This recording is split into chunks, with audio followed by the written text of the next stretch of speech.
ஜிம்மில் உடற்பயிற்சி செய்த இளைஞர் மாரடைப்பால் உயிரிழந்த சம்பவம் சோகத்தை ஏற்படுத்தியுள்ளது.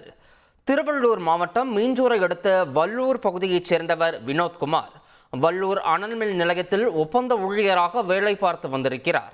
தினமும் அத்திப்பட்டு பகுதியில் உள்ள தனியார் ஜிம்மில் 2 மணி நேரம் உடற்பயிற்சியில் ஈடுபடுவதை வாடிக்கையாக வைத்திருந்திருக்கிறார். இந்நிலையில் சம்பவத்தன்று உடற்பயிற்சியில் ஈடுபட்டிருந்த போது திடீரென மாரடைப்பு ஏற்பட்டிருந்திருக்கிறது. இதனைத் தொடர்ந்து வினோத்குமாரை அருகில் உள்ள மருத்துவமனைக்கு அழைத்துச் சென்றிருக்கின்றனர். ஆனால் மருத்துவமனைக்கு கொண்டு செல்லும் வழியிலேயே வினோத்குமார் உயிரிழந்திருக்கிறார்.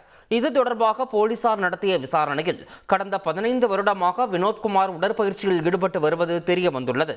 மேலும் நடிகர் விஜய் தொடங்கியுள்ள தமிழக வெற்றிக் கழகத்திலும் அண்மையில் வினோத்குமார் இணைந்ததும் குறிப்பிடத்தக்கது.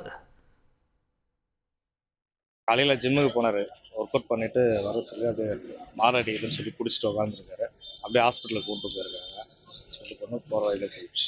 இப்போ ஒரு 15-18 வருஷமாக ஒர்க் அவுட் பண்ணுறாங்க. ஹார்ட் ஒர்க் பண்ணோம். நார்மல் ஜிம் இது பாடியை வந்து ஃபிட்டாக வச்சுட்டுன்றதுக்கோசம். செய்திகளை உடனுக்குடன் தெரிந்து கொள்ள உடனே சப்ஸ்கிரைப் பண்ணுங்க.